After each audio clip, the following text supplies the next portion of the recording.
Some people love it, others cringe, but what's actually happening when you pop your knuckles?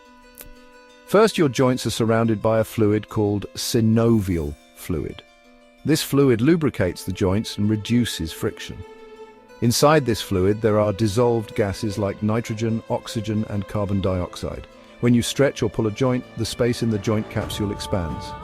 This drop in pressure causes the dissolved gases to form a bubble.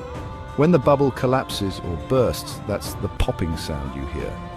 Don't worry, studies show that knuckle cracking isn't harmful and doesn't cause arthritis.